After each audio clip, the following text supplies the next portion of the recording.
Bonjour à tous et à toutes les amis, c'est Gilles, je reviens à vous aujourd'hui. Je me lance dans ces vidéos, dans ces messages pour parler d'un sujet qui est assez, qui a été discuté dans des millions de vidéos, c'est la méditation. C'est très important. L'acte de méditation, essentiellement, c'est l'acte de fermer les sens pour se tourner vers l'intérieur et rentrer dans un état différent, hein. C'est vraiment, alors bon, on peut le faire assis, on peut le faire allongé, il y a pas vraiment il y a toutes sortes de techniques, hein, se concentrer sur la respiration, on peut même garder les yeux ouverts, se concentrer sur une flamme. Si vous êtes dehors, vous pouvez vous appuyer contre un arbre, mettre le dos sur un arbre, ça vous donnera connecter avec l'arbre, il vous donnera l'ancrage dans la terre, partagera sa sérénité, c'est des êtres très sereins, des êtres très stables, très ancrés. Donc, l'idée, c'est de fermer les yeux avec l'intention de se connecter avec à l'amour. Et donc, et vous pouvez imaginer quelqu'un que vous aimez, par exemple, ou un coucher de soleil, ou des animaux, il y a toutes sortes de choses qui peuvent s'imaginer, parce qu'à l'intérieur, il n'y a aucune séparation en réalité avec tout l'univers. C'est juste à l'extérieur, il y a ce hologramme qui a été créé pour avec l'expérience. Et donc, avec l'intention de se connecter à l'amour, et combien de temps on peut y rester, combien de temps on peut rester, arriver à regarder vos pensées, à observer vos émotions sans interagir, les laisser passer. Normalement, au bout de 20 minutes, tout ça c'est clair, il y a un espace qui est en train qui se crée à l'intérieur. Donc en se concentrant sur quelque chose qui est beau, qui est bien, qui nous fait du bien, ça nous permet de nous connecter à cet amour. Mais si jamais il y a des situations qui reviennent, par exemple, il y a le visage de quelqu'un avec qui on a vraiment un problème, qui nous a fait du mal ou quelque chose comme ça, aimez-les quand même si c'est juste pour un instant. Ça va désactiver la notion de quelque chose de négatif, parce qu'on ne sait pas ce qui se passe quand on médite, hein. De toute manière, c'est les choses, ça vient naturellement, il y a des énergies, des pensées qui viennent. Parce que quand on rentre dans le silence et la solitude, on doit faire face à nos plus grandes peurs, à nos doutes, à nos regrets, à nos culpabilités, c'est toutes ces choses. Mais en réalité, il y a la plus grande joie, le plus grand bonheur qui est dissimulé derrière ces choses. Ces choses ne sont que des voiles de surface. Donc c'est bien de pouvoir apprendre à rentrer dans des méditations profondes et voir qu'est-ce qui se cache derrière ces peurs profondes. Il y a vraiment une grande joie qui se passe, hein, qui se cache derrière. Et donc, et puis bon, progressivement, plus on rentre profondément, tout se dissout, le positif, le négatif et tout. Et on rentre vraiment dans cette unité, hein, qui peut nous amener dans des états d'extase complète, hein, embrasser la lumière liquide de la vie. Donc, il faut vraiment avoir l'intention de connecter avec cette divinité intérieure. Et là, bon, des fois, il y a des sentiments de bonheur qui peuvent apparaître quand on n'a plus de résistance. Mais des fois, on sent rien. Ça change tout le temps. C'est individuel. Faut lâcher prise sur les attentes, de ce que l'on attend dans la méditation aussi. Donc, et donc voilà, je vais offrir aussi une petite méditation aussi pour accélérer le procédé. Vous pouvez vous imaginer dans une pyramide de cristal. Vous imaginez, vous rentrez dans cette pyramide de cristal. Au milieu de cette pyramide, elle est éclairée, de la lumière qui passe à travers. Dans la journée, dans un champ, dans une prairie, enfin peu importe, vous pouvez créer ce que vous voulez, hein. C'est un royaume intérieur. Le château intérieur, notre monde intérieur est constamment en préparation, en évolution, en construction, hein. Ce ne sera pas quelque chose ça va continuer à grandir et évoluer. Donc, et au milieu de il y a une table de cristal, hein. Vous vous imaginez allongé sur cette table de cristal et vous appelez vos guides pour leur permettre de vous scanner et de vous guérir tous les endroits ou des guides de vraiment pouvoir leur donner la permission de travailler sur vous au niveau énergétique pour aligner tous vos chakras. Et c'est bien donc justement de pouvoir s'asseoir avec même si c'est que même si c'est que pour quelques minutes, avec l'intention de s'asseoir avec notre divinité intérieure tous les jours, hein, même si c'est que pour quelques minutes, pour avoir l'expérience de cette divinité, pour pouvoir, parce que la divinité, c'est pas juste un aspect de la divinité qui est en nous, c'est toute la divinité. La divinité en nous est complète, hein, vraiment. Et donc, c'est la totalité du Créateur qui est là, hein, à l'intérieur de nous. Et donc, parce que une fois qu'on connecte à ça, on peut voir que tout le monde extérieur, les arbres, le ciel, tous les animaux, tout ça, c'est une manifestation de cette divinité intérieure qui est à l'intérieur de nous, qui est une partie de nous-mêmes. Donc, donc ça vraiment, ça nous permet de dissoudre toutes les peurs et l'idée de solitude, puisqu'on peut pas être seul, on devient tout en fin de compte. Et donc c'est arriver à se tourner vers cette fréquence du Créateur, on la ressent différemment, chacun a sa fréquence dans laquelle il peut connecter avec le Créateur. C'est dans une fréquence de lumière très très spécifique, bien que on doit laisser toutes les couleurs flotter à l'intérieur de nous. C'est une fréquence blanche et jaune à laquelle je connecte avec le Créateur. Donc des fois on peut rentrer dans le grand vide, dans le grand vide, ou en dehors des formes. Des fois ça peut être des moments d'extase. C'est toujours, une fois qu'on est connecté à cette divinité, il y a vraiment la conscience, la compréhension, il y a la compréhension, la liberté et la vérité qui se manifestent. Donc ça c'est vraiment essentiel de continuer à cultiver cette connexion avec une autre dimension. Ça nous permet, en fermant nos sens, on les tourne vers l'intérieur. Vous pouvez d'ailleurs tourner votre langue vers l'intérieur aussi, c'est pas plus mal, ça complète le circuit de l'énergie. Et pour arriver à solidifier, plus on le fait, plus notre monde intérieur se développe et se cultive. Donc je tirais quelques cartes, voir un petit peu. Ah ben voilà. Le passé, c'est la récompense. On voit cette récompense qui arrive. Elle est ancrée déjà, la récompense, le travail, le fruit de nos actions. Là où on en est actuellement, c'est la chance, le miracle. Tout est possible. Et le futur, c'est les rêves. Les rêves qui vont devenir des réalités. De nouveaux rêves vont émerger à partir de là. La chose sur laquelle on travaille actuellement, c'est la carte numéro 1, c'est la carte de l'énergie.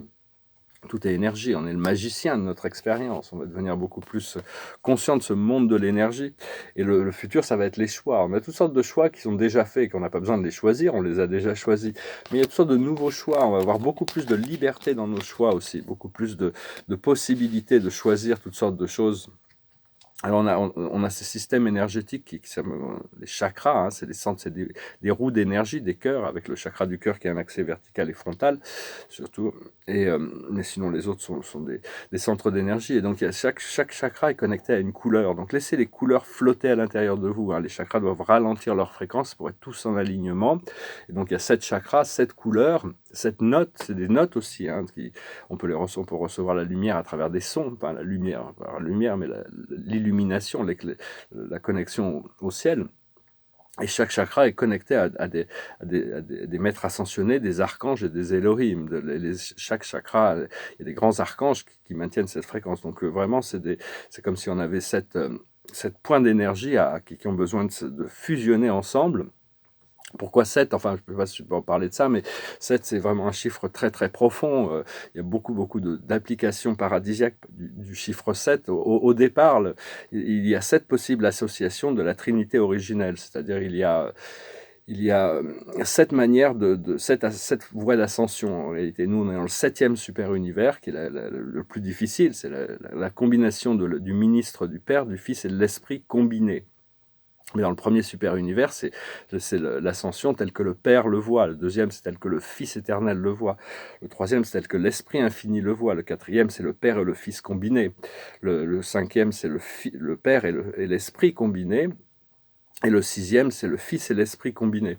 Donc c'est vraiment il y a 7 conseillers divins qui ont 7 perspectives sur le futur.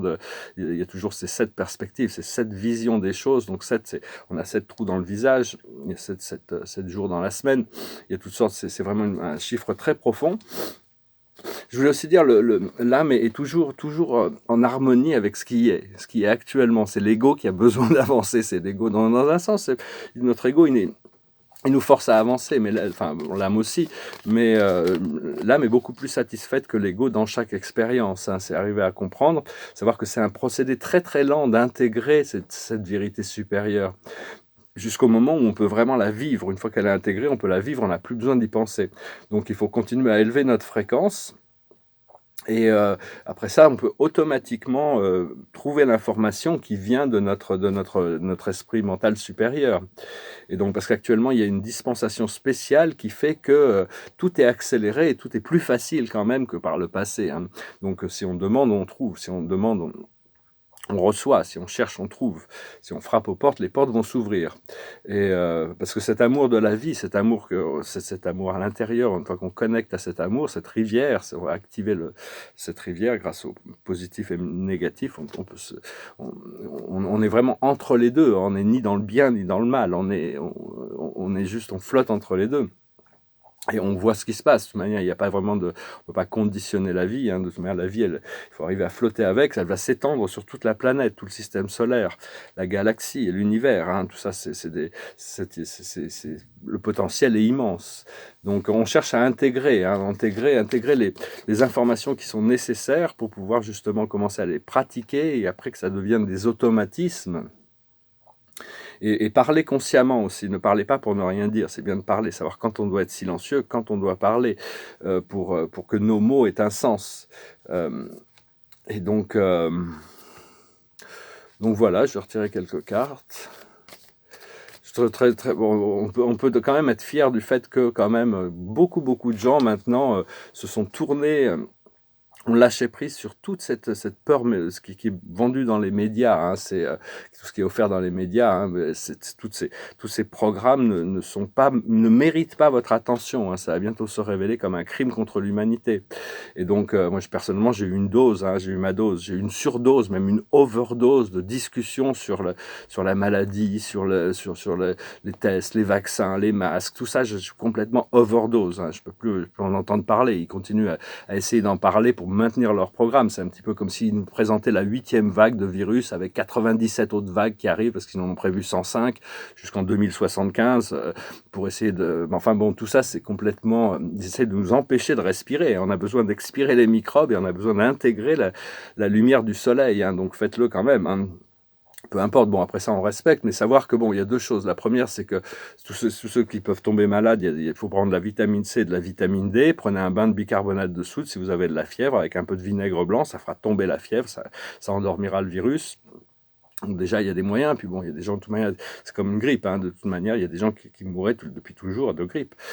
Et donc, enfin bon, ils sont reçus là-haut. Aussi savoir que bon, ces vaccins ont été détoxifiés par les galactiques. Je recommande pas de les faire, mais enfin, il y a eu une grande détoxification qui s'est passée. Et toutes les antennes 5G ont été transformées aussi par les galactiques, des tours de Tesla, pour changer leur fréquence, pour pas qu'elles soient toxiques. Et donc, faut pas trop s'inquiéter. Faut vraiment se préparer déjà, faire comme si on vivait déjà dans un monde parallèle où tout ça était fini. De temps en temps, on doit interagir avec le monde. Et oula. Mais enfin bon, moi personnellement, je me prépare pour ouvrir une galerie et tout ça, mais enfin, j'espère qu'on aura fini avec tout ça. Je veux dire, c'est presque, je sais pas comment ça peut se passer légalement, mais enfin, si vous êtes malade, restez chez vous. Si vous n'êtes pas malade, ne portez pas de masque. C'est un peu sens commun, quoi. Donc voilà. La plus haute sagesse, c'est faire le ménage. On a un peu de ménage à faire, quand même. Il y a un peu de ménage qui reste à faire. C'est pas grand-chose, c'est juste garder les choses propres. Ce qu'il faut comprendre, c'est la nouvelle vie qui se prépare. Cette nouvelle vie, on a préparé une nouvelle vie pour nous-mêmes, un nouveau cycle. Ce qu'il faut faire, c'est la paix. C'est faire cette paix, tourner vers l'intérieur, trouver cette lumière, cet amour. Asseyez-vous avec votre divinité. C'est-à-dire que Dieu est intelligent, c'est une personne et il est déjà complet. C'est déjà complet. C'est un fragment, une facette de la personnalité du Créateur. Cela dit, mais c'est un tout déjà dans le tout. C'est vraiment... Et l'aboutissant, c'est la confiance. On va vraiment arriver à un niveau de confiance. Confiance en vous, confiance au plan divin, confiance en la vie. Tout. Il n'y a pas de force d'opposition à la lumière. Une fois qu'on la déconnecte, on déconnecte ces forces d'opposition, du poussé-tiré de la 3e dimension. Il n'y a plus rien qui fait obstacle à la lumière. J'avais pris une note d'ailleurs, ce que je voulais dire, mais je ne sais pas où je l'ai marqué. Et donc... parce que la vérité, il n'y a pas vraiment... Toutes les forces d'opposition, c'est juste des illusions de l'esprit mental. Et donc, cette présence individualisée du Créateur, c'est vraiment le tout du Créateur. Il a un potentiel suprême, ultime, absolu, infini de réalisation. Et c'est vraiment l'interprète de tous les sens et les valeurs dans la vie. Quand on comprend quelque chose, c'est parce que notre présence nous permet de le comprendre. À travers le mental, parce qu'il vit dans le cœur, mais il travaille quand même dans l'esprit mental. Donc tous les jours, il nous avance un petit peu. Donc voilà, je venais vous saluer aujourd'hui. Je vais chanter une petite chanson, j'avais pas trop... Les jours se suivent et ne se ressemblent pas, hein, de toute manière. Je n'ai pas reçu aucune information. Alors j'ai pris une chanson un petit peu au hasard. C'est une chanson qui dit que les rêves doivent devenir réalité. Il n'y a pas le choix. N'est-ce pas le choix aux rêves de ne pas devenir des réalités, ce qui confirme un petit peu la première lecture de Tarot qui nous parle de ça. Une chanson des Cranberries, it goes like this. Oh, my life is changing every day in every possible way. Oh, my dreams, it's never quite as it seems, never quite as it seems. I know I felt like this before, but now I feel it even more because it came from you. And then I open up and see the person falling here is me, a different way to be. I want more, impossible to ignore, impossible to ignore. And they'll come true, impossible not to do, impossible not to do. And now I tell you openly, you have my heart, so don't hurt me. You're what I couldn't find. A totally amazing mind, so understanding and so kind. You're everything to me. Oh, my life is changing every day in every possible way. Oh, my dreams, it's never quite as it seems, 'cause you're a dream to me, a dream to me. Ouais, on a vraiment le choix, c'est le rêve, où on se réveille, hein, de toute manière, de toute manière, tout va bien, que ça soit l'un ou l'autre, de toute manière, mais enfin bon, tous les jours, on se réveille un petit peu plus, hein, disons qu'on recrée un nouveau rêve, un rêve plus beau, un rêve plus léger, un rêve plus connecté. Un rêve qui est plus en harmonie. La destinée, c'est vraiment la récompense du travail, de l'effort. Hein. Et la carte de la journée, c'est la lune. C'est-à-dire on doit s'affranchir de la lune, faire ces guérisons émotionnelles, se libérer des limitations. L'archange Aniel, opportunité d'élaborer plus finement vos projets. Laissez-vous guider par votre intuition. Affrontez vos peurs pour être plus fort. Donc voilà, c'est aussi, quand on fait face, on rentre dans le silence, et le silence du monde intérieur, on se retrouve vraiment, on a l'impression qu'il y a toutes ces choses, toutes ces peurs, toutes ces ombres qui nous font face des fois. Et donc on doit pouvoir passer à travers pour voir ce qui est dissimulé derrière ça, et on arrive dans la joie, le bonheur, l'extase. Il y a vraiment cette potentiel de trouver cette connexion avec ce moi énergétique qui est complètement extatique. Hein. Donc voilà, je vous remercie d'aimer, de partager, de commenter, de souscrire et d'écouter ces vidéos pour vos donations aussi. C'est très gentil, je vous remercie. Si vous voulez une lecture de tarot, vous pouvez m'envoyer un email. On fera ça par téléconférence sur Skype ou Telegram. Et voilà, je vous salue, je vous souhaite une excellente journée. Je vous dis à bientôt. Namasté.